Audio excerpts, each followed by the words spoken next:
തൃശ്ശൂരിലെ പുതിയ DCC പ്രസിഡന്റായി നിയമിതനായ ജോസഫ് ടാജറ്റാണ് നമുക്കൊപ്പം ചേരുന്നത്. അദ്ദേഹം പഠിച്ച സ്കൂളാണ്. അവിടെ ഒരു പൂർവ്വ വിദ്യാർത്ഥി സംഗമ ചടങ്ങിൽ പങ്കെടുക്കുമ്പോഴാണ് ഔദ്യോഗിക ആണല്ലേ, അപ്പോഴാണ് ഈ അറിയിപ്പ് വരുന്നത് അല്ലേ? എങ്ങനെയുണ്ട്, എന്താ ഒരു ആദ്യ പ്രതികരണം? അല്ല, എന്നെ സംബന്ധിച്ച് കേന്ദ്ര നേതൃത്വവും സംസ്ഥാന നേതൃത്വവും ജില്ലാ നേതൃത്വവും എന്നിൽ അർപ്പിച്ച വിശ്വാസം, അതിന് ഞാൻ എന്നും പാർട്ടിയോട് കടപ്പെട്ടിരിക്കുന്നു. അത് ഭംഗിയായ രീതിയിൽ കൊണ്ടുപോകുക എന്നുള്ളത് തന്നെയാണ് എൻ്റെ പ്രഥമമായ ലക്ഷ്യം. ഈ പാർട്ടിയെ സംബന്ധിച്ചൊരു സമാനതകളില്ലാത്തൊരു പ്രതിസന്ധിയിലാണ്. കാരണം താഴെത്തട്ട് മുതൽ മേൽത്തട്ട് വരെ ഒരു ഭദ്രമല്ലാത്ത സാഹചര്യമുണ്ട്. എങ്ങനെയായിരിക്കും ഇപ്പോൾ ഇത് മറികടക്കാനുള്ളൊരു? നമുക്ക് ഒരുപാട് സമയങ്ങൾ നഷ്ടമായി എന്നുള്ളത് സത്യമാണ്. പക്ഷേ കോമൺ പബ്ലിക്, പ്രത്യേകിച്ച് വോട്ടർമാർ കോൺഗ്രസ് തിരിച്ചു വരണം എന്നുള്ള വലിയൊരു ആഗ്രഹത്തിലാണ്. അതിലേക്ക് എത്തുക എന്നുള്ളതാണ്. അപ്പോൾ ജനങ്ങളുടെ പ്രശ്നങ്ങളെ അഡ്രസ്സ് ചെയ്യുക, അതിലേക്ക് ജനങ്ങളിലേക്ക് എത്തുക. തീർച്ചയായും അവർ നമ്മളെ കൈവിടില്ല എന്നുള്ള പ്രതീക്ഷ തന്നെയാണ്. സംബന്ധിച്ച് ഗ്രൂപ്പ് വളരെ ശക്തമാണ്. അപ്പോൾ ഈ ഗ്രൂപ്പുകളെല്ലാം കൂട്ടിയോജിപ്പിച്ച് എല്ലാവരെയും കൂട്ടിയോജിപ്പിച്ചുകൊണ്ടായിരിക്കും. പണ്ടത്തെ ഒരു ഗ്രൂപ്പിൻ്റെ അല്ലെങ്കിൽ അത്തരത്തിലുള്ള അതിപ്രസരങ്ങളൊന്നും ഇന്ന് തൃശ്ശൂർ ജില്ലയിലില്ല.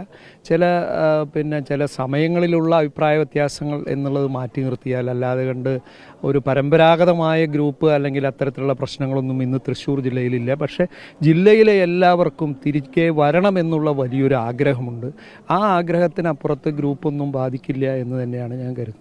എല്ലാവരെയും കൂട്ടിയോജിപ്പിച്ച് തന്നെ മുന്നോട്ട്. തീർച്ചയായിട്ടും എല്ലാവരെയും ഫ്രം ദ ടോപ്പ്, ഏറ്റവും വലിയ ഉന്നതനായ ജില്ലയിലെ നേതാവ് മുതൽ താഴെത്തട്ടിലുള്ള അവരെ വരെ ഒരുപോലെ എല്ലാവരെയും ഒത്തൊരുമിച്ച് ആരും തന്നെ ഇതിൽ നിന്ന് വിട്ടുപോകരുത് എന്നുള്ളതാണ് നമ്മളുടെയൊക്കെ ആഗ്രഹം.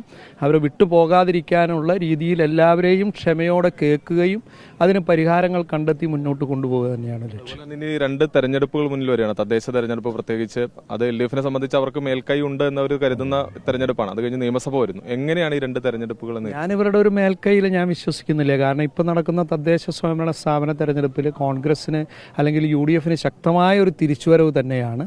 ചില പ്രതിഭാസങ്ങൾ ഉണ്ടായിട്ടുണ്ട്, ഇല്ല എന്നൊന്നും ഞാൻ പറയുന്നില്ല. തൃശ്ശൂർ ജില്ലയെ സംബന്ധിച്ചിടത്തോളം സുരേഷ് ഗോപിയുടെ വിജയമൊക്കെ അതൊക്കെ അങ്ങനെ ഒരു ഒറ്റപ്പെട്ട വിജയമായി മാത്രമായിട്ട് തന്നെയാണ് കോൺഗ്രസ് കണക്കാക്കുന്നത്.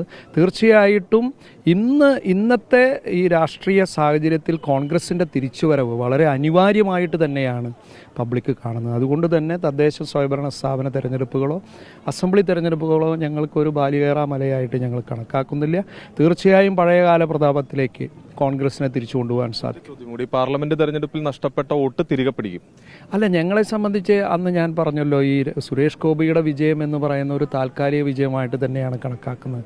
ഞങ്ങളെ സംബന്ധിച്ച് രാഷ്ട്രീയമായിട്ടുള്ള പല പ്രശ്നങ്ങളും അന്ന് ഞങ്ങൾ ഫേസ് ചെയ്തിട്ടുണ്ടായിരുന്നു. വോട്ട് ചേർത്താനുള്ള കാലതാമസം വന്നു. അങ്ങനെ ഞങ്ങളുടെ പാർലമെൻറ്റ് തെരഞ്ഞെടുപ്പിൻ്റെ മുന്നൊരുക്കം എന്ന് പറയുന്നത് വളരെ നേരം വൈകിട്ടാണ് ഞങ്ങൾക്ക് തുടങ്ങാൻ സാധിച്ചത്. അതിൻ്റെയൊക്കെ തിരിച്ചടികൾ ഉണ്ടായിട്ടുണ്ട്. ഇനി നമുക്ക് പഞ്ചായത്തായാലും നിയമസഭയായാലും തെരഞ്ഞെടുപ്പിനുള്ള സമയമുണ്ട്. അതിൻ്റെയൊക്കെ ഉത്തമ ദൃഷ്ടാന്തമായിട്ടാണ് നമ്മൾ പാലക്കാടിലും അതുപോലെ തന്നെ 40,000 വോട്ടിൻ്റെ വ്യത്യാസമുണ്ടായിരുന്ന ചേലക്കരയിൽ 12ലേക്ക് എത്തിയതും ഇപ്പോൾ ഈ അടുത്ത് നടന്ന തദ്ദേശ സ്വയംഭരണ സ്ഥാപനങ്ങളിലെ തെരഞ്ഞെടുപ്പിൽ കോൺഗ്രസിന് വലിയ തിരിച്ചുവരവുണ്ടായത്. തീർച്ചയായിട്ടും നമുക്ക് വലിയൊരു തിരിച്ചുവരവ് സാധിക്കുമെന്ന് തന്നെയാണ് കണക്ക്. എന്തായാലും എല്ലാവിധ ആശംസകളും. വലിയ ആത്മവിശ്വാസത്തിൽ തന്നെയാണ് നിലവിൽ ജോസഫ് ടാജറ്റ് ഉള്ളത്. ക്യാമറാമാൻ ബിനേഷ് ബാബുരാജിനൊപ്പം സൂരജ് സജി, 24.